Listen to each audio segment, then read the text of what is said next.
Good morning.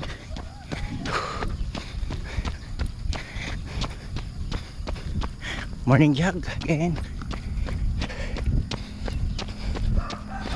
Target ko mag 14k. Suot ko ngayon ang singlet ko. Suot ko ang singlet ko na Cormara. Right? Target ko na mag 14k. Okay. Alright, good morning.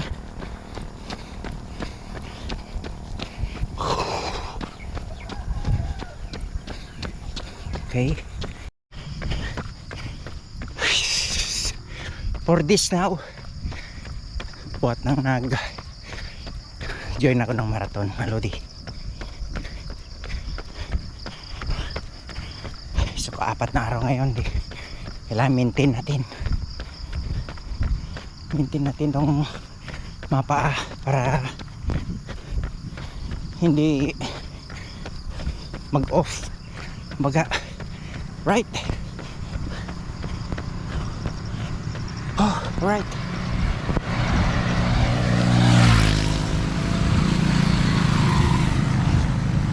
Oh.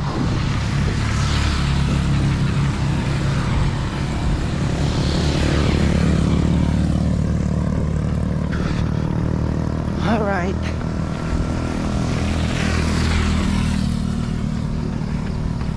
Okay. Oh.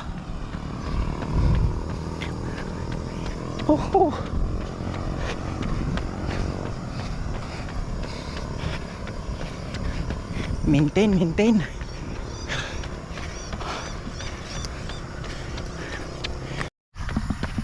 All right.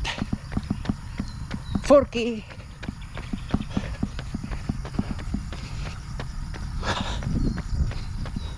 Layo-layo pa. 10 pa. 10 kilometers pa. Kaya target ko 14.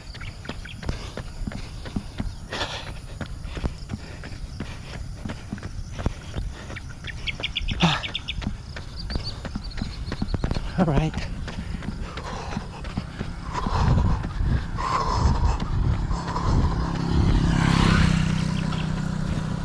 Okay.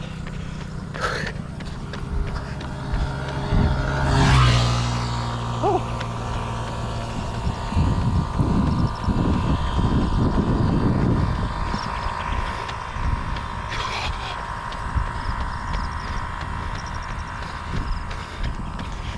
Alright, 7k mga lodi, 7k na. Okay, right. Abutin ko ng 15 para hindi mag off tong pagtakbo ko. Alright.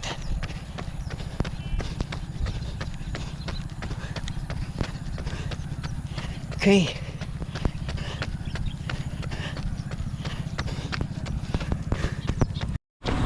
Right.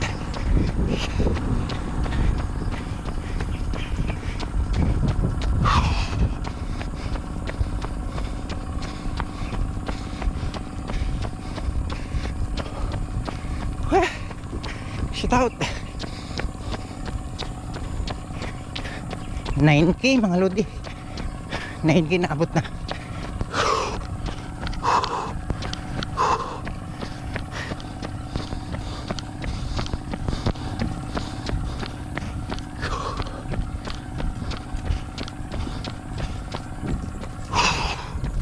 Okay.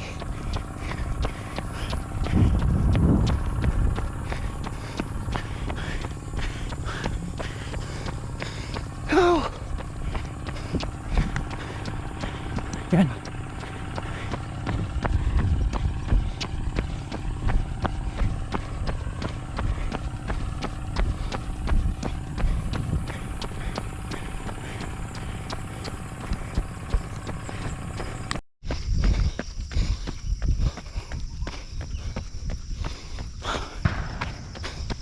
Hingal na ako mga lodi.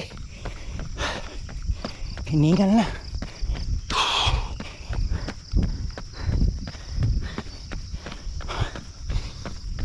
Oh, nasa 10 na mga lods.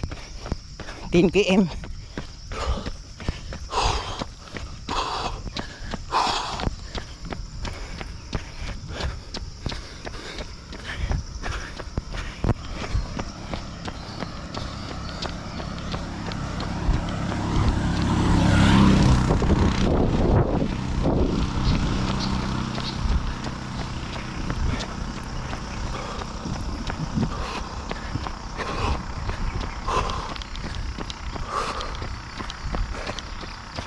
All right. Woo-hoo. Woo.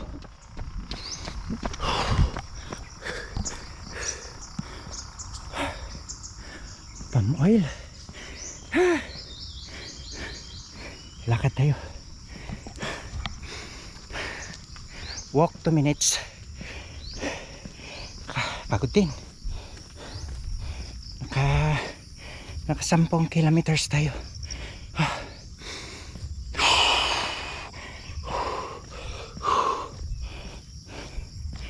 Target natin ang 14k loads. Dahil nakaraang linggo sumali tayo sa half marathon, so kailangan i-maintain natin tong moment na tumakbo tayo ng 21k. Dahil pag pinabayaan natin na hindi tayo tatakbo, mag off ang mga muscles natin, kaya dapat i-maintain. So ika 4 days ngayon, Monday, Tuesday, Wednesday, Thursday, Webis ngayon, so 4 na araw, so 4 days na rest, recovery. So now okay na, kasi nung nakarang araw Monday, napakasakit ng buong katawan ko, lalo itong mga paa ko, mga legs, dahil although tumatakbo ako pero sumakit.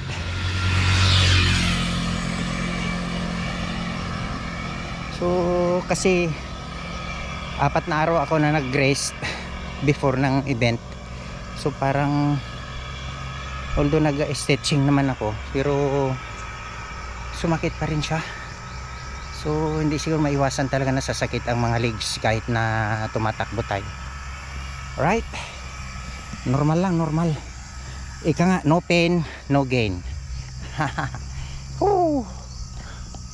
Ito ang singlet ko mga lodi, singlet ng Cormara.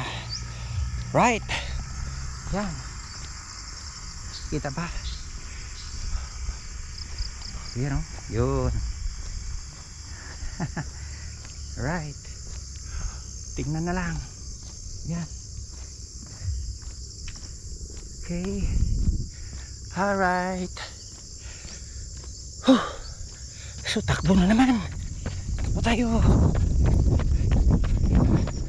Layo-layo pa to. Ito naman ang dinadaanan ko mga lodi. Naglibot ako mula sa airport din sa mga ibang barangay. Okay. Keep on running. Alright. Okay.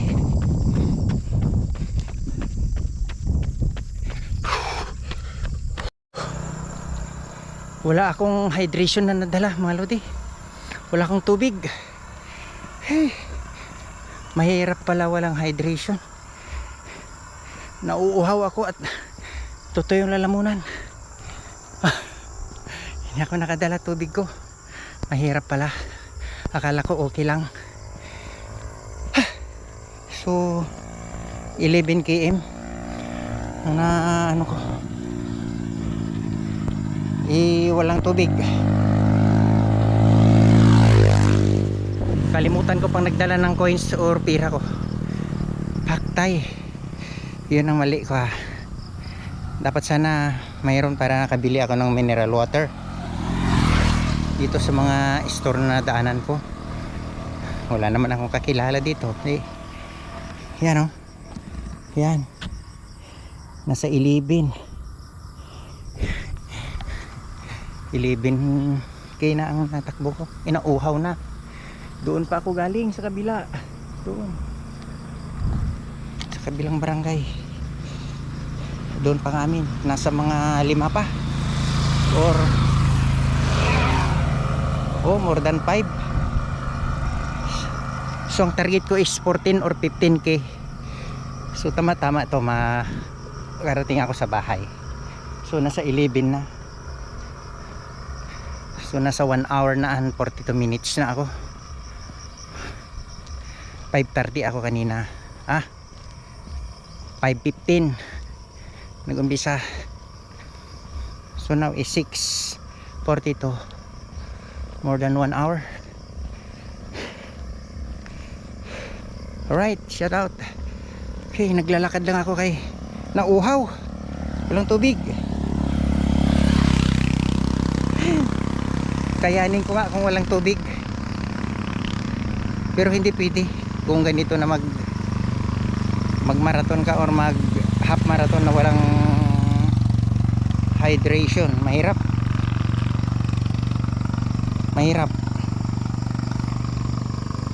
Uhawin talaga at saka ma-dehydrate. So hindi pwede pala. So nag-experiment ako now. Parang nanghina ako.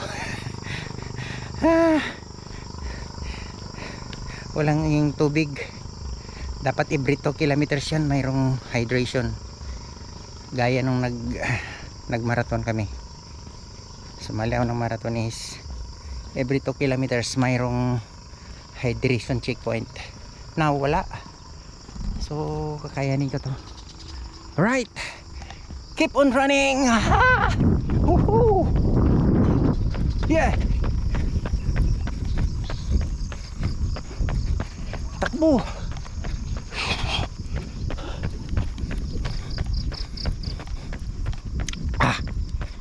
Woo. Alright.